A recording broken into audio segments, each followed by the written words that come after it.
দর্শক স্বাগত জানাচ্ছি একাত্তরের মুখোমুখি অনুষ্ঠানে। সাথে আছে আমি শফিক আহমেদ।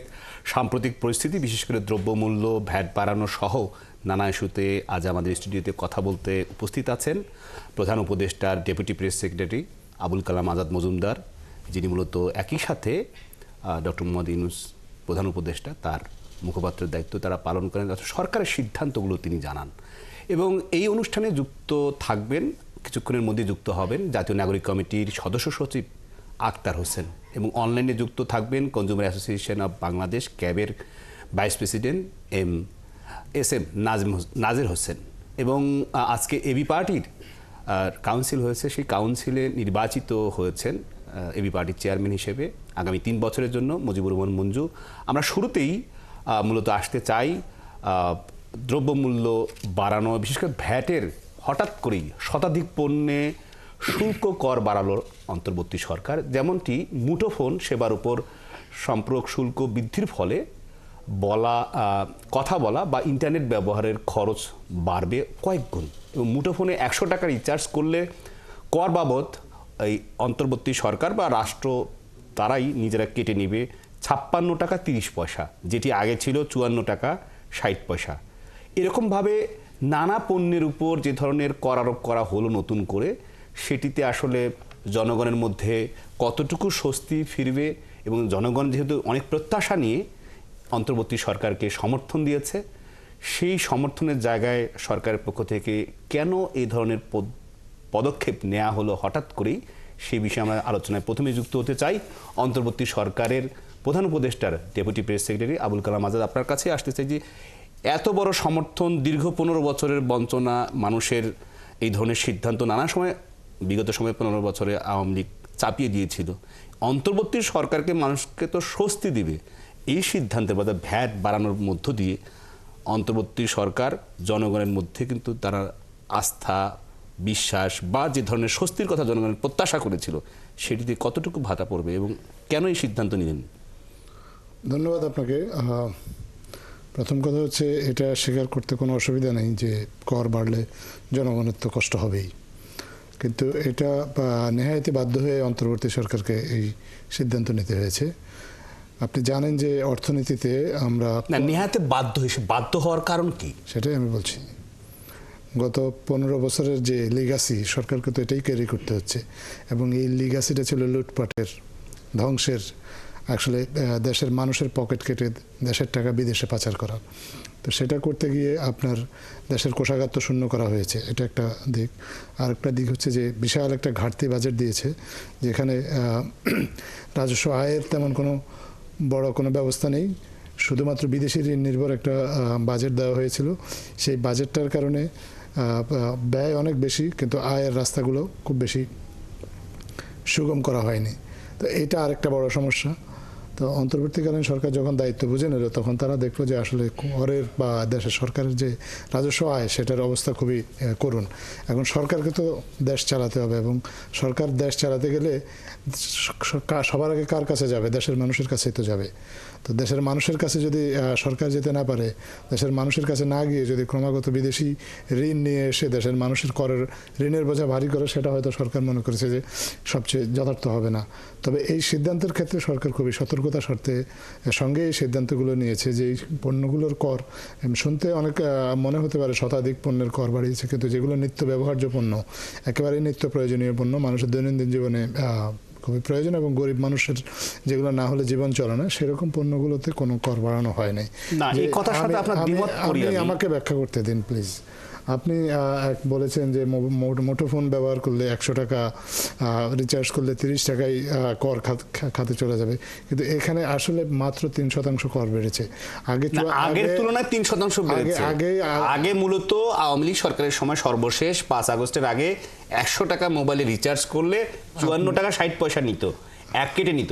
এখন এই সিদ্ধান্তের ফলে 56 টাকা 30 পয়সা, অর্থাৎ কমপক্ষে এই 10 টাকা বিল বাড়বে এবং আগে ছিল 60 টাকা। 54 টাকা থেকে 56 টাকা, মাত্র 2 টাকা বিল বাড়বে। আপনি আপনার হিসাবটাই যদি ধরতে রাখি, তো দেশের মানুষ আমি মনে করি যে এইটুকু সামর্থ্য আছে দেশের মানুষের, এইটুকু বাড়তি কর দিয়ে। এমন কোনো জায়গা তো নেই, শুধুমাত্র মোবাইল দিয়ে তো উদাহরণ দিলে হবে না। আমি আরো আসছি, আপনি আরো যেসব পণ্যের কথা বলেছেন এর মধ্যে খুব বেশি পণ্য যে একেবারে নিত্য প্রয়োজনীয় পণ্য তা নয়। কিছু কিছু পণ্য আছে এগুলো আসলে উচ্চবিত্ত বা উচ্চ মধ্যবিত্তদের আসলে ব্যবহার করা হয়। ভ্রমণ কর যেটা বাড়ানো হয়েছে, বাংলাদেশে বিমানে কারা ভ্রমণ করে? বাংলাদেশে যদি আপনি বলেন যে জনশক্তি রপ্তানির, বাংলাদেশে অনেক গরিব মানুষও বিদেশ যায়, তারা একবার যায় বছরে, কয়েক বছরে একবার যায়, কিন্তু নিয়মিত বিমান ভ্রমণ করে কারা? বাংলাদেশে উচ্চবিত্ত মধ্যবিত্ত, তাদের ক্ষেত্রেও খুব বেশি কর বাড়ানো হয়। ভ্রমণ কর 200 টাকা বাড়ানো হয়েছে উদ্বোধনের ক্ষেত্রে, সার্কের ক্ষেত্রে, সার্কভুক্ত দেশগুলোর ক্ষেত্রে 500 টাকা বাড়ানো হয়েছে মাত্র ভ্রমণ কর। এটা একজন যারা বাংলাদেশে নিয়মিত বিমানে যাতায়াত করে তাদের জন্য এমন কোনো আহামরি কোনো চাপ নিয়ে আসবে না। আচার, চাটনি, রস, এগুলোর উপর ভ্যাট বাড়ানো হয়েছে। বাংলাদেশে আচার, চাটনি কি নিত্য প্রয়োজনীয় কোনো দ্রব্যের মধ্যে পড়ে কিনা এটা আপনি দেখবেন। আপনি এরকম আরও কিছু আছে। রেস্তোরাঁর কথা আপনি বলা হয়েছে, রেস্তোরাঁর ভ্যাট বাড়ানো হয়েছে। ড্রাইভিং লাইসেন্সেরও ভ্যাট বাড়িয়েছে। ড্রাইভিং লাইসেন্সের উপর ভ্যাট বাড়িয়েছে, কারণ আপনার ড্রাইভিং লাইসেন্সের জন্য ড্রাইভিং লাইসেন্স দিতে গেলে সরকারের কিছু ব্যয়ও আছে। সো এরকম অনেক কিছু আছে যেগুলো সরকার 5 টাকা থেকে সেটি যদি 15 টাকা হয় একটা ড্রাইভিং লাইসেন্স নিতে গিয়ে, ড্রাইভিং লাইসেন্স একজন মানুষ একবারই নেয় বা এটা ক্ষেত্র বিশেষে রিনিউ করে। ড্রাইভিং লাইসেন্স একজন মানুষ প্রতিদিন নেয় না। আসলে আপনার সাথে আলোচনায় আমরা যুক্ত হব, তার আগে আমি আগে একটু জায়গায় শেষ করে নিই। আমি কিন্তু শুরুতে স্বীকার করে নিয়েছি যে যাই কর বাড়ুক সেটা মানুষের জন্য একটু কষ্ট হবে, কিন্তু আমরা মানুষের কাছে আপিল জানাই যে সরকারকে দেশ চালাতে হবে। দেশ চালাতে গেলে সরকারের অর্থ প্রয়োজন এবং অর্থের জন্য সরকার সবার আগে দেশবাসীর কাছে হাত পেতেছে। আপনারা এই কর দিয়ে সরকারকে সহযোগিতা করুন। অবশ্যই বাংলাদেশ ভালো থাকবে। বাংলাদেশ ভালো থাকলে দেশের মানুষও ভালো থাকবে। এবং একই সাথে বলছেন যে বৈদেশিক ঋণের পরিমাণও কমবে, বৈদেশিক ঋণের বোঝা, বিদেশ নির্ভরতা কমবে।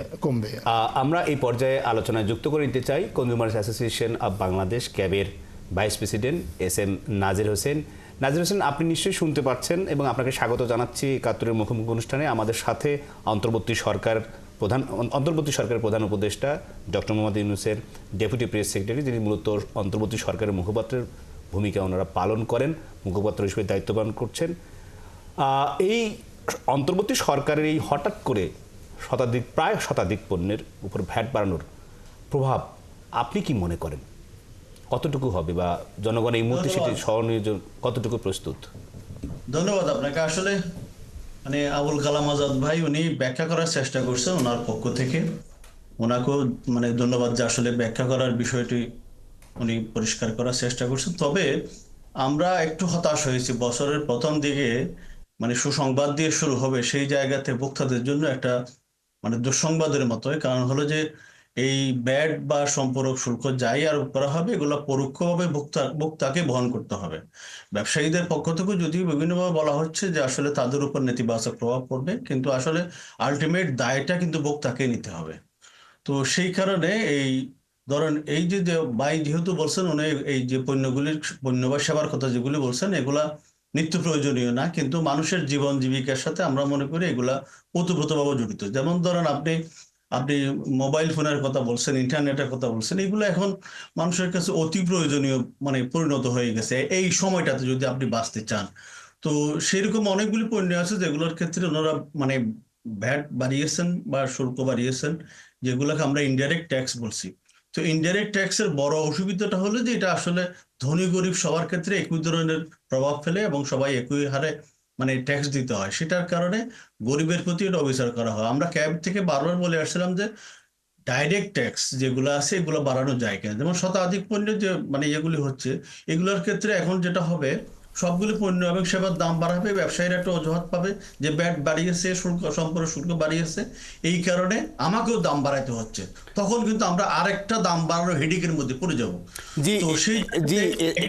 SM নাজির হোসেন, আপনি যেটি বলছেন যে ভোক্তা পর্যায়ে বা খুচরা পর্যায়ে যে পরিমাণ ভ্যাট বাড়ানো হয়েছে তার চেয়ে বেশি মূল্য আসলে হাঁকানো হবে সাধারণ ক্রেতাদের কাছে।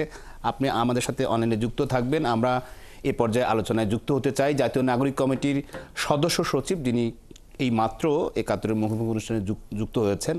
অনেক ব্যস্ততার মধ্যে আক্তার হোসেন আপনি আমাদেরকে সময় দিয়েছেন, আপনার প্রতি কৃতজ্ঞতা।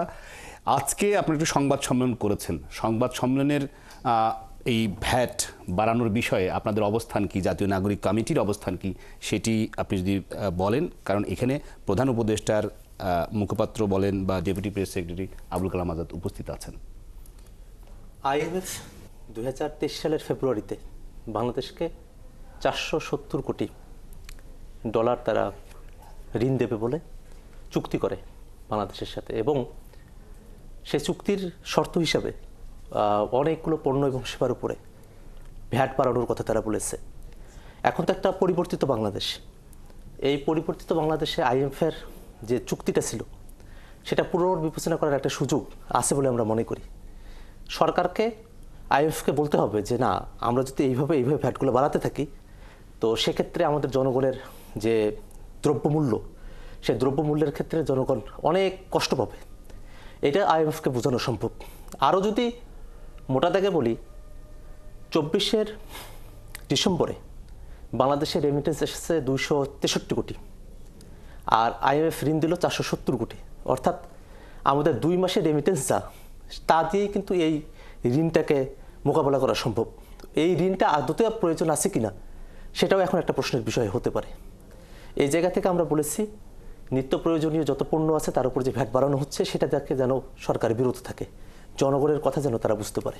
একই রকমভাবে এ মাসে গত বছরের ডিসেম্বরের তুলনায় এবছরের কিন্তু ডিসেম্বরে 41% মার্কিন যুক্তরাষ্ট্রে রপ্তানি বেড়েছে, যা অন্তর্বর্তী সরকারের জন্য যেমন স্বস্তিদায়ক, তেমনি গার্মেন্টস শিল্পের জন্য স্বস্তিদায়ক, রপ্তানিকারকদের জন্য একটি স্বস্তিদায়ক, কারণ বড় বাজার মার্কিন যুক্তরাষ্ট্র। IMF-এর প্রেসক্রিপশনে, IMF-এর নির্দেশনায়, IMF-এর চাওয়ায় অন্তর্বর্তী সরকার জনগণের উপরে এইভাবে ভ্যাট বাড়াতে পারলো, তারা তাদেরকে না বুঝিয়ে, যেটি নাগরিক কমিটির সদস্য সচিব আক্তার হোসেন বলছেন? প্রথমত এটা তথ্য হিসেবে সঠিক নয় যে IMF-এর প্রেসক্রিপশনে এই সিদ্ধান্তটা নেওয়া হয়েছে।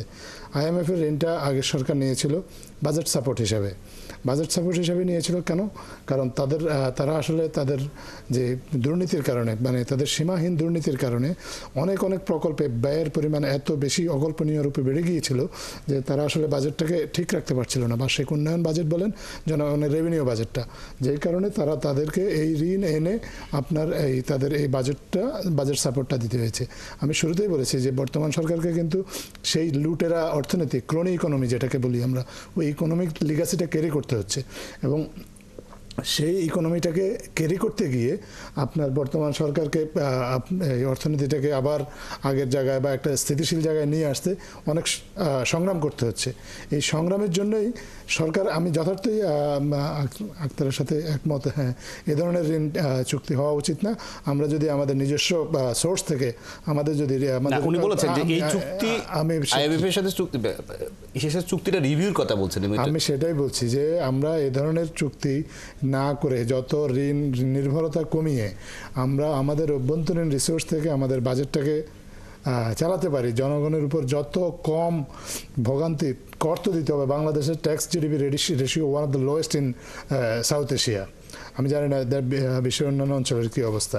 তো করের তো জনগণকেই তো কর দিতে হবে, কিন্তু সরকার যেটা বিবেচনায় নিয়েছে, আমি মনে করি সরকার বারবার সতর্কভাবে চেষ্টা করেছে যে একেবারেই নিত্য প্রয়োজনীয় চাল ডাল এরকম যে জিনিসগুলো যেগুলো মানুষের মানে প্রতিদিন প্রয়োজন, সেই জিনিসগুলোকে বাদ দিয়ে যদি আপনার করের পরিমাণ কিছু বাড়ানো হয় খুব সতর্কভাবে, যে এখানে যেটা মানুষের প্রতিদিনের প্রয়োজন, যেমন মোবাইল ফোন, সেখানে মাত্র 2% এলপিজি গ্যাস বাড়ানো হয়েছে। এলপিজি গ্যাস বাড়ানো হয়েছে কত শতাংশ? এলপিজি গ্যাসের আপনার সেখানেও মাত্র 2.5% কর বাড়ানো হয়েছে। তারপর ঔষধ আছে, তারপরে আপনার একেবারে ন্যাপকিন টাইপের জিনিসপত্র আছে। বলছি যে জিনিসটা মানুষের প্রতিদিনের প্রয়োজন দেশের প্রত্যেকটা নাগরিকের, সেই জিনিসগুলোকে কর যাতে না বাড়ে সেই ব্যাপারে সরকার সতর্ক ছিল। কিন্তু সরকারকে তো দেশ চালাতে হবে, অর্থনীতিটাকে ধরে রাখতে হবে, এবং অর্থনীতিটাকে ধরে রাখতে হলে আক্তার যেমন বলেছেন যে আমরা আমাদের নিজস্ব রেমিটেন্সের টাকা দিয়েই তো আমরা IMF-এর টাকাটা অ্যাভয়েড করতে পারি। এবং রেমিটেন্সের যে টাকাটা আসে এটা দিয়ে সরাসরি IMF-কে তো অর্থ পরিশোধ করতে হয় না। হয় না। আপনি জানেন যে এর আগে আপনার আগের সরকার এসে আমাদের ইমিডিয়েট বিদেশি প্রাইভেট কোম্পানিগুলোর কাছে যে পরিমাণ ঋণ বা পাওনা রেখে গিয়েছিল, এই পাওনা দিতে গিয়ে আপনার আদানির কাছে বিদ্যুৎ বাবদ একটা বড় অঙ্কের টাকা বকেয়া রেখে দিয়েছিল, আপনার কাতার গ্যাসের কাছে একটা বড় অঙ্কের গ্যাস আমদানি বাবদ একটা বড় অঙ্কের বিল পেন্ডিং ছিল। সরকারকে তো এই বিলগুলো পে করতে হচ্ছে, কারণ এই বিলগুলো যদি আপনি পে না করেন বিদ্যুৎ সাপ্লাই বন্ধ হয়ে যাবে, গ্যাস সাপ্লাই বন্ধ হয়ে যাবে, শিল্প যার পরিণতিতে শিল্প বন্ধ হয়ে যাবে। আসবো আপনার কাছে আলোচনায়। আমরা দর্শক ৭১ মুখোমুখি অনুষ্ঠানে আমাদের সাথে উপস্থিত আছেন অন্তর্বর্তী সরকারের deputy press secretary Abul Kalam Azad, এবং কিছুক্ষণ আগে আমাদের সাথে স্টুডিওতে যুক্ত হয়েছেন জাতীয় নাগরিক কমিটির সদস্য সচিব আক্তার হোসেন।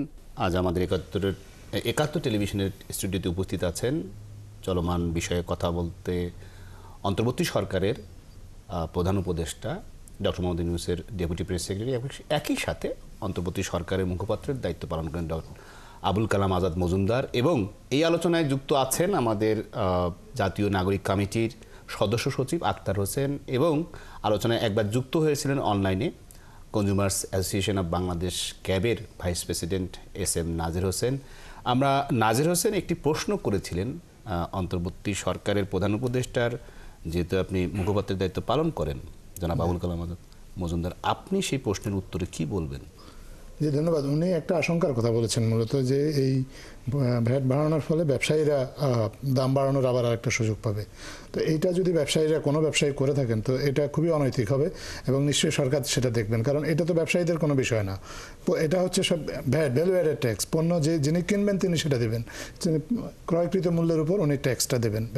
কোনো শিল্প পণ্যের উপর তো আলাদাভাবে ট্যাক্স বসানো হয় না। যদি শিল্প পণ্যের বা কাঁচামালের উপর ট্যাক্স বসানো হতো বা ট্যাক্স বাড়ানো হতো তাহলে তার উৎপাদন খরচ বাড়তো এবং সে ব্যয় বাড়ানোর একটা সুযোগ পেত। বিষয়টা তো সেরকম না, এটা শুধুমাত্র ক্রয়কৃত পণ্যের উপর ক্রেতা দিবেন। এখন সরকারের বিবেচ্য বিষয় হচ্ছে ক্রেতা দিবেন, ক্রেতার যে পণ্যগুলো আসলে একেবারে মানে ডে টু ডে আইটেম না, যে পণ্যগুলো ক্রেতা ক্ষেত্র বিশেষে কিনে, সবার সবসময় প্রয়োজন হয় না, হয়তো বছরে কোনো একদিন প্রয়োজন হয়, তখন হয়তো একদিন দুই দিন বা মাসে এক দুই দিন তারা সেই পণ্যগুলো কিনবে।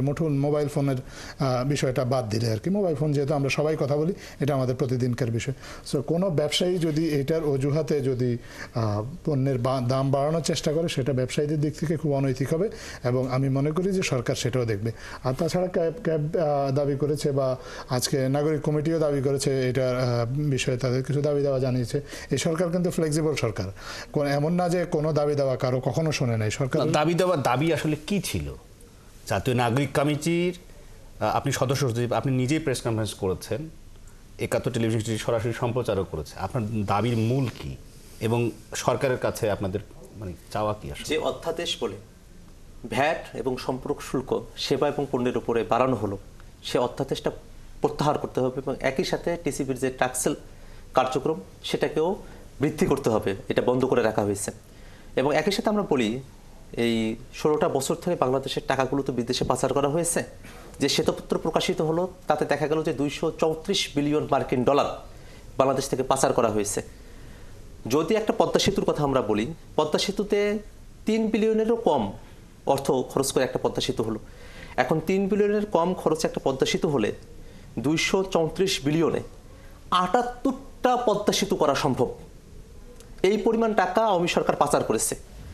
এখন এই যে টাকাগুলো পাচার করেছে, লোপাট করেছে, এর কারণে কিন্তু এবং ঋণের জালে ফাঁসিয়েছে আমাদের। 2024-এর ফেব্রুয়ারিতে যখন মাত্র 470 কোটি মার্কিন ডলার ঋণ দেওয়া হলো, তাতে কত শর্ত দেওয়া হলো। যদি এই জিনিসগুলোকে ভালো করে ধরা যায়, অর্থাৎ যেসব টাকা বিদেশে পাচার হয়ে গেল, সরকার যদি সেই টাকাগুলোকে ফিরিয়ে নিয়ে আসবার উদ্যোগ নেয়, যারা ঋণ খেলাপি আছে তাদেরকে যদি আইনের আওতায় নিয়ে আসে, এবং একই সাথে আমাদের যারা রেমিটেন্স যোদ্ধারা আছেন তাদের বাংলাদেশে অর্থ প্রেরণের মাধ্যমকে আরও সহজতর করে, তাহলে কিন্তু অনেকগুলো সমস্যার আমরা সমাধান করতে পারবো। এবং একটা বড় বিষয় হলো এই যে পণ্যের ওপর সেবার উপরে ভ্যাট বাড়ানো হচ্ছে। যদিও আমাদের ডেপুটি প্রেস সেক্রেটারি ভাই তিনি বলেছেন যে এটা অন্য যে সেবাগুলো বা পণ্যগুলো আছে তার উপরে দামের প্রভাবটা পড়বে না, বিষয়টা এরকম নয়। বিষয়টা হলো যে যদি বাজারে বিদ্যমান 10টি পণ্যের উপরে ভ্যাট এবং শুল্ক বাড়ে, সেগুলোর যদি দাম বাড়ে, তার ইফেক্ট যে 10টিতে ভ্যাট এবং শুল্ক বাড়ানো হয়নি তাতেও পড়ে, কারণ দোকানদাররা ওইভাবেই পড়তে থাকে। জাতীয় নাগরিক কমিটি যাদের মূলত বৈষম্য বিরোধী আন্দোলন, জাতীয় নাগরিক কমিটি তারা এই রাজপথে জুলাই আগস্টের আন্দোলনের কিন্তু তারা আমরা বলবো যে প্রধান শক্তি, যাদের রক্ত এবং যাদের কি বলবো পঙ্গুত্বের বিনিময়ে, যাদের সব প্রাণের বিনিময়ে অন্তর্বর্তী সরকার ক্ষমতায়, তাদের এই দাবি অন্তর্বর্তী সরকার মানবে না, যে তারা এটা প্রত্যাহার করতে চান, এই করতে বলছেন যে এই ভ্যাট, এবং একই রকমভাবে যারা বিদেশে টাকা পাচার করেছে $234 বিলিয়ন, সেই টাকা এখন পর্যন্ত ফেরত আসছে না কেন, সে ব্যাপারে কী কার্যকর পদক্ষেপ নিয়েছে? ধন্যবাদ আপনাকে। প্রথম কথা হচ্ছে যে হ্যাঁ, অবশ্যই জাতীয় নাগরিক কমিটি অথবা আমাদের অন্যান্য যারা ক্রিয়াশীল রাজনৈতিক দল আছে, তাদের যে যদি দাবি দাওয়া থাকে, সরকার নিশ্চয়ই সেই দাবি দাওয়াগুলো বিবেচনা করবে। দাবি দাওয়া বিবেচনা করা সরকারের, এই সরকারের একটা বৈশিষ্ট্য। আপনি যদি দেখে থাকেন, সরকার কিন্তু কখনোই একেবারে রিজিড না, যে একটা জিনিস সরকার একটা সিদ্ধান্ত নিয়েছে, সেই সিদ্ধান্তের পর আলোচনা সমালোচনা ইত্যাদি নানা ক্ষেত্রে সরকার আগেও অনেক কিছু সংশোধন করেছে বা সিদ্ধান্ত পরিবর্তন করেছে। এখন যদি সবার পক্ষ থেকে দাবি আসে, তাহলে সরকার সেটা পুরো পর্যালোচনা করার সুযোগ তো সবসময় আছে। কোনো সিদ্ধান্তই কিন্তু চিরস্থায়ী বন্দোবস্ত নয়, এটা সাময়িক একটা মেজারও হতে পারে। অর্থ ফেরত বিদেশ থেকে, ধন্যবাদ, সেটাও আসছি। অর্থ ফেরত একটা জটিল প্রক্রিয়া। আপনি জানেন যে অর্থ ফেরতের সাথে কয়েকটা প্রক্রিয়া জড়িত আছে। প্রথম কথা হচ্ছে অর্থ কোথায় নিয়ে যাওয়া হয়েছে সেটা লোকেট করা। সেটা লোকেট করার পরে এই অর্থটা আইনি প্রক্রিয়ায় সরানো হয়েছে কি বেআইনি প্রক্রিয়ায় সরানো হয়েছে সেটা নির্ধারণ করা।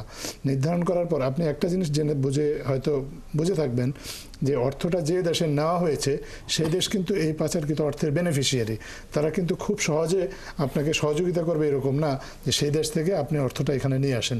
সো এখানে আপনার একটা আইনি প্রক্রিয়া আছে। সেই আইনি প্রক্রিয়ায় আপনাকে প্রমাণ করতে হবে যে এই অর্থটা অবৈধভাবে বাংলাদেশের থেকে পাচার করা হয়েছে, এবং তারপর সেই অর্থটা ফেরত আসবে। শ্বেতপত্র তো ঘোষণায় দেওয়া হচ্ছে যে অবৈধভাবেই, শ্বেতপত্র ঘোষণা, বাংলাদেশ ব্যাংকের বিএফও বলেছেন যে 3টি কোম্পানি ছাড়া, হাতে গোনা কয়েকটি কোম্পানি ছাড়া বাকি সমস্ত টাকা গেছে মানে হুন্ডি অথবা পাচারকৃত ব্যাগে করে, ডলার বস্তা করে, ব্রিফকেস ভর্তি করে ডলার নিয়ে যেত। এই যে বর্তমান যে গভর্নর, তিনিও বলেছেন শ্বেতপত্র যে কমিশনটা, এটা কোনো আইন প্রয়োগকারী সংস্থা না।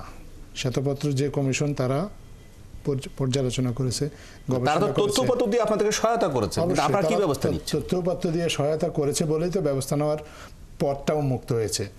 তথ্যপত্র দিয়ে সহায়তা যদি না করতে, তাহলে তো ব্যবস্থা নেওয়ার প্রক্রিয়াটাই শুরু করা যেত না। এখন সরকারকে আইনি প্রক্রিয়ায় যেতে হবে। আর আপনি জানেন যে আইনি প্রক্রিয়ায় যে কোনো জিনিস আপনি রাতারাতি সমাধান করা যায় না। অন্তর্বর্তীকালীন সরকার মাত্র 5 মাস হলো দায়িত্ব নিয়েছে। শ্বেতপত্র প্রণয়ন কমিটি গঠনের পরে 3 মাস পরে তারা এই রিপোর্টটা দিয়েছে, সেটাও 1 মাস হয়েছে, এবং এই রিপোর্টের আগে থেকেই কিন্তু কাজ করা হয়েছে। এখানে কিছু টেকনিক্যাল বিষয় আছে।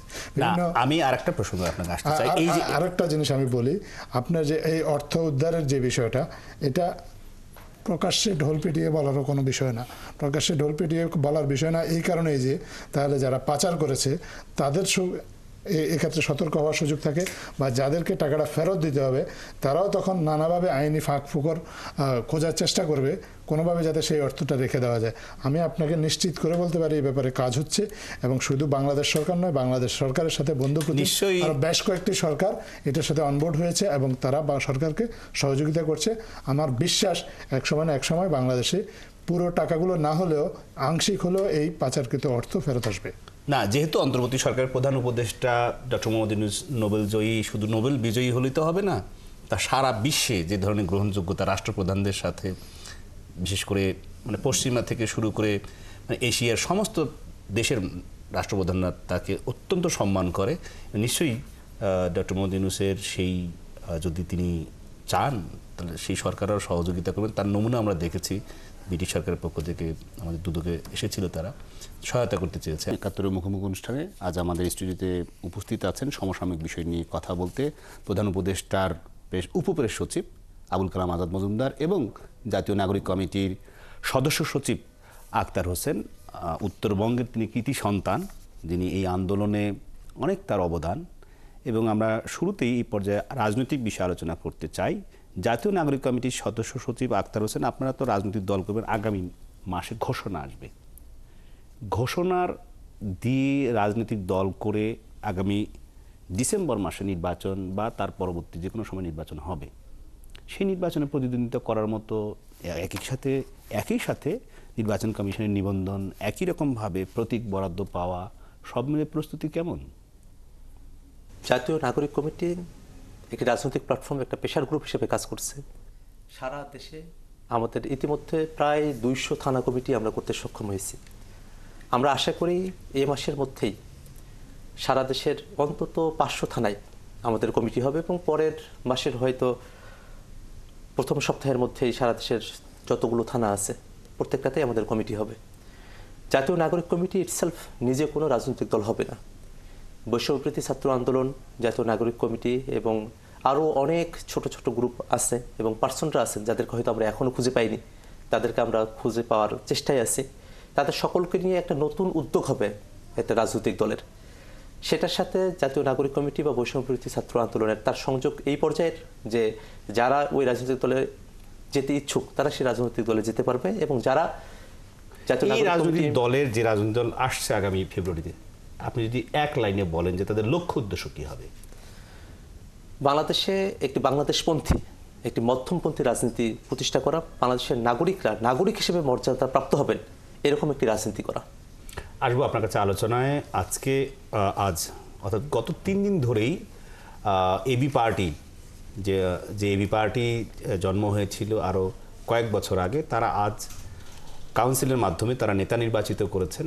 আমাদের সাথে এই পর্যায়ে আলোচনায় যুক্ত হবেন অনলাইনে এবি পার্টির নবনির্বাচিত চেয়ারম্যান মুজিবুর রহমান মঞ্জু এবং আজকের এই কাউন্সিলে সাধারণ সম্পাদক হিসেবে নির্বাচিত হয়েছেন। এই আন্দোলন শুধু নয়, তিনি একজন এরই মধ্যে দর্শকদের কাছে, সাধারণ মানুষের কাছে পৌঁছে গেছেন, ব্যারিস্টার ফুয়াদ। আমরা এই পর্যায়ে আলোচনায় যুক্ত করে নিতে চাই এবি পার্টির নবনির্বাচিত সভাপতি মুজিবুর রহমান মঞ্জু। আপনার কাছে শুরুতে জানতে চাই যে এবি পার্টি, আপনি বক্তব্যে বলছিলেন যে নেতা নির্বাচন কর্মীর কাছে যে দায়বদ্ধতা, সেটি আজকে আপনারা প্রমাণ করেছেন, এটিকে মডেল হিসেবে বলছেন। অন্যান্য রাজনৈতিক দল আপনাদের এই মডেল কি গ্রহণ করবেন? যেহেতু সকল রাজনৈতিক দলেরই নেতারা আজ আপনাদের কাউন্সিলে উপস্থিত ছিলেন। জি, ধন্যবাদ শফিক, আপনাকে। আপনার সাথে পরিচিত দুজন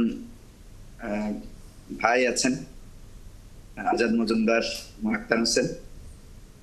তো আমাদের আজকে যে কাউন্সিল হয়েছে, আমরা খুবই আনন্দিত যে আমাদের গঠনতন্ত্রে যে কথাটা বলা আছে সেরকম একটা গঠনতান্ত্রিক বিধান আমরা আজকে পালন করতে পেরেছি। আমরা যেহেতু নতুন দল, সুতরাং এই গঠনতান্ত্রিক বিধান পালনে আমাদের খুব বেশি কষ্ট হয়নি, অসুবিধা হয়নি, কিন্তু আমাদের মধ্যে একটা দারুণ একটা আবেগ বা অনুভূতির জন্ম হয়েছে। মানে আমি নিজেও খুব অবাক হয়েছি যে ধরেন যেই দলটা আমরা তিল তিল করে নিজেরা সবাই মিলে তৈরি করেছি, আমি যখন কর্মীদের কাছে ভোট চাইতে গিয়েছি, তো তখন দেখা গেছে যে কর্মীদের মধ্যে এক ধরনের মানে মনে হচ্ছে যে তারা এম্পাওয়ার্ড ফিল করেছে নিজেদেরকে, যে আমি একটা ভোটের মালিক। এবং একইভাবে দেখা গেছে আমাদের মধ্যেও কাজ করেছে যে আমি একজন কর্মীর সাথে বিনয়ের সাথে কথা বলতে হবে, তার প্রতি আমার যেই দায়বোধ আছে সেটাও আমাকে তার সাথে মেনে চলতে হচ্ছে। এই যে বাইলেটারাল একটা রিলেশনশিপের শক্তি যেটা তৈরি হয়েছে, যেটা আসলে এই যে আমরা গত 15-16 বছর ভোট দিতে পারি নাই, জনগণের কাছে যে সরকারের যে দায়বদ্ধতা, সেই দায়বদ্ধতার জায়গা থেকে জনগণ কিন্তু বঞ্চিত হয়েছে। না মুজিবুর মঞ্জু, যেটি আপনি বলছেন যে যদি আপনার আজকের এই কাউন্সিলে আপনার ভোটাররা যদি আপনাকে ভোট না, যদি একাধিক প্রার্থী ছিল চেয়ারম্যান পদে, মানে সভাপতি পদে, একাধিক প্রার্থী ছিল সাধারণ সম্পাদক পদে, আগামী 3 বছর আপনার তো যে আচরণ বা যে কর্মীদের সাথে যে ধরনের আপনার কথাবার্তা, আচরণ বা কি বলে যে রাজনৈতিক যে ব্যবহার নেতাদের সাথে কর্মীদের, সেখানে কতটুকু দায়বদ্ধ হতে পারছেন বা কর্মীদের আজকের এই ভোটের মধ্য দিয়ে কতটুকু প্রতিষ্ঠিত হলো? হ্যাঁ, সেটাই আমি বলছি। এই যে কর্মীদের কাছে যে ভোট চাওয়া এবং কর্মীরা যে নেতা নির্বাচন করতে পারলো, এটা তাদের মধ্যে একটা বিরাট সন্তুষ্টি আমি দেখেছি।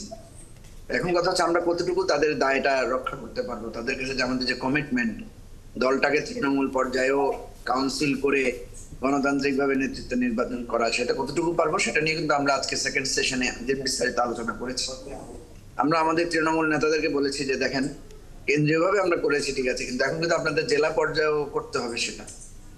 দেখেন, গণতান্ত্রিক পদ্ধতিটা এমন একটা জিনিস যেটা শুনতে খুব ভালো লাগে, কিন্তু বাস্তবায়ন করা খুব কঠিন। কারণ এই যে এতদিন আমরা কিন্তু নেতারা সবাই একজোট ছিলাম, কারোর মধ্যে কোনো মানে কর্মীদের কাছে সবাই চোখে সমানে ছিলাম। জনাব মজিবুর মঞ্জু, আপনার কাছে প্রধান উপদেষ্টার প্রেস সচিব ও উপপ্রেস সচিব আবুল কালাম আজাদ তিনি আপনার সাথে কথা বলতে চান। প্রশ্ন থাকলে আপনি প্রশ্ন করতে পারেন, এবং একই সাথে যারা রাজনৈতিক দল হয়ে আপনার সাথে আবার প্রতিদ্বন্দ্বিতা করবে, সুস্থ সেটি অবশ্যই সেই প্রতিদ্বন্দ্বিতা হবে। জাতীয় নাগরিক কমিটির সদস্য সচিব আখতার হোসেন তিনিও নিশ্চয়ই আপনার সাথে কথা বলবেন। শুরুতেই কথা বলতে চান আবুল কালাম আজাদ, প্রধান উপদেষ্টার প্রেস সচিব। যদি মুজিবুর মঞ্জু, নতুন দল, মঞ্জু ভাই আপনাকে অভিনন্দন। নতুন নেতা, আমার ব্যক্তিগতভাবে আমি আপনাকে অভিনন্দন জানাতে চাই। আপনি এবং আমরা একই একটা স্কুলের ছাত্র, একটা প্রত্যন্ত গ্রাম থেকে আমরা এসেছি। সেই স্কুল থেকে আপনিও পড়ালেখা করে পাশ করেছেন, আমিও করেছি। এই জন্য আমার ব্যক্তিগতভাবে আপনাকে অভিনন্দন। আমি বিশ্বাস করি আপনার নেতৃত্বে আপনার যে দল, সেই দলের যে অঙ্গীকার, সেই অঙ্গীকারের জন্য আপনারা অঙ্গীকারগুলো নিয়ে আপনারা মানুষের কাছে যাবেন এবং মানুষের আস্থা অর্জন করবেন। জনাব আখতার হোসেন, আপনারা তো রাজনৈতিক দল করবেন, মানে ঘোষণা আসবে, কাজ করছেন। আরেকটি রাজনৈতিক দলের যে মডেল, যে নেতাকে তার কর্মীর কাছে দায়বদ্ধ করা, এই মডেলটা আপনারা গ্রহণ করবেন? আমরা আমাদের রাজনীতিতে সবসময় একটা কথা খুব বেশি করে বলি আর কি, দায় এবং এবি দরদের পার্টির একটা যে রাজনীতি। মডেল, সেই মডেল কিন্তু নেতাদেরকে কর্মীর কাছে দায়বদ্ধ, অর্থাৎ কর্মী না চাইলে নেতা আপনি হতে পারবেন না। আমরাও একই কথাটাই বলি, দায় এবং দরদের রাজনীতির কথা বলি আমরা। শুধুমাত্র আমার কি অধিকার সে জায়গায় বসে থাকে না, কর্মী বা দেশের মানুষ তাদের কাছে আমাদের যে দায়ের জায়গাটি আছে, রেসপন্সিবিলিটি, সেটা নিয়ে কিন্তু আমাদের স্পষ্ট বক্তব্য আছে। অতএব আজকে মঞ্জু ভাই তিনি তার পার্টির চেয়ারম্যান নির্বাচিত হয়েছেন, এটা অত্যন্ত আনন্দের সংবাদ আমাদের জন্যও, কারণ দীর্ঘ সময় ধরে তো ভাইদের সাথে আমাদের একটা যোগাযোগ আছে। আমরা আসলে অনেকের থেকে শিখতে চাই, আমাদের শিখতে চাওয়াতে কোনো বাধা নেই, কিন্তু অবশ্যই বাংলাদেশের তরুণরা আমরা একত্রিত হয়েছি। আমরা বিশ্বাস করি যে আমরাও কোনো ভালো একটা মডেল আমরা জাতিকে উপহার দিতে পারবো, এই আত্মবিশ্বাস আমাদের আছে। জনাব মুজিবুর মঞ্জু, আপনার রাজনৈতিক দল এবি পার্টি সেটি দীর্ঘদিন ধরে মাঠে রাজনীতি করছেন, এবং ব্যক্তিগতভাবে আপনি দীর্ঘদিন ধরে ছাত্র রাজনীতি থেকে শুরু করে নতুন রাজনৈতিক দল করা, এবং সেই দলের মধ্যে অনেক গ্রহণযোগ্য ব্যক্তি, অনেক শিক্ষিত মানুষ আপনার দলে আছেন। আপনার দল নিশ্চয়ই আগামী নির্বাচনে 300 আসনে যোগ্য প্রার্থী দেবেন, প্রার্থী বাছাই। একই রকমভাবে জাতীয় নাগরিক কমিটি যে আগামী মাসে যে ঘোষণা দিয়ে তারা যে আত্মপ্রকাশ করতে যাচ্ছে একটি রাজনৈতিক দল, বৈষম্যবিরোধী ছাত্ররা সহ, সেই রাজনৈতিক দল এবং বড় রাজনৈতিক দল বিএনপি সহ অন্যান্য রাজনৈতিক দল যারা নির্বাচনে অংশগ্রহণ করবে, তারা নিশ্চয়ই সৎ, যোগ্য এবং যারা সত্যিকার অর্থে দেশপ্রেমিক মানুষ, বাংলাদেশি মানুষ, বাংলাদেশের মানুষে বিশ্বাস করে, অধিকারে বিশ্বাস করে, তারাই তাদেরকে মনোনয়ন দেবেন, এবং তারা যেন মানে মানুষের প্রত্যক্ষ ভোটে, সুষ্ঠু ভোটে তারা যেন তাদের প্রার্থী, তাদের জনপ্রতিনিধি বেছে নিতে পারে। সেজন্য নিশ্চয়ই অন্তর্বর্তী সরকার যে নির্বাচনের ঘোষণা দিয়েছে, সেটি যে কোনো নির্বাচন, অর্থাৎ 2014, 2018 এবং 2024, সেটি মতো না হয়ে একটি মানুষের অধিকার, ভোটাধিকার প্রতিষ্ঠিত হবে। 2014, 2018, 2024 এগুলো তো নির্বাচনই হয়নি আসলে, এগুলোকে কোনো মানদণ্ড হিসাবে ধরার কোনো কারণ নেই। আমরা বিশ্বাস করি যে আগামী যে নির্বাচনটা হবে সেটাই হবে বাংলাদেশের নির্বাচনের প্রকৃত মানদণ্ড, এবং ভবিষ্যতেও প্রজন্মের পর প্রজন্ম সেটাকে অনুসরণ করবে। নিশ্চয়ই জনগণ, বাংলাদেশের জনগণ প্রত্যক্ষ ভোটের মাধ্যমে তাদের প্রতিনিধি জাতীয় সংসদে পাঠাতে পারবেন সরাসরি নির্বাচনের মাধ্যমে। দর্শক, ৭১ মুখোমুখি অনুষ্ঠানে আজ আমাদের সাথে উপস্থিত ছিলেন, অনলাইনে যুক্ত ছিলেন। আমরা যেহেতু শুরুতেই আলোচনা করছিলাম দ্রব্যমূল্য এবং ভ্যাট নিয়ে, কনজিউমার্স অ্যাসোসিয়েশন অব বাংলাদেশের ভাইস প্রেসিডেন্ট SM নাজির হোসেন, এবং একই রকমভাবে প্রধান উপদেষ্টার প্রেস সচিব, উপপ্রেস সচিব আবুল কালাম আজাদ মজুমদার আপনার অনেক ব্যস্ততার মধ্যে সময় দিয়েছেন। এবং জাতীয় নাগরিক কমিটির সদস্য সচিব, মূলত তিনি রাজনৈতিক দল গঠন করা কতটা কঠিন কাজ, সেটি জিয়াউর রহমান যেমন জাগদল থেকে বিএনপি করেছেন, সেই সময় কিভাবে তিনি সময় এবং অনেক মানুষ অনেক ধরনের পরিশ্রম করেছেন, একই রকমভাবে আবার অনেক ব্যস্ত সময় পার করছেন। তারপরেও এই আমাদের ৭১ টেলিভিশন ৭১ মুখোমুখি অনুষ্ঠানে আপনি এসে উপস্থিত হয়েছেন, এজন্য আপনার প্রতি কৃতজ্ঞতা জানিয়ে দর্শক, ৭১ মুখোমুখি অনুষ্ঠান আজ এ পর্যন্তই।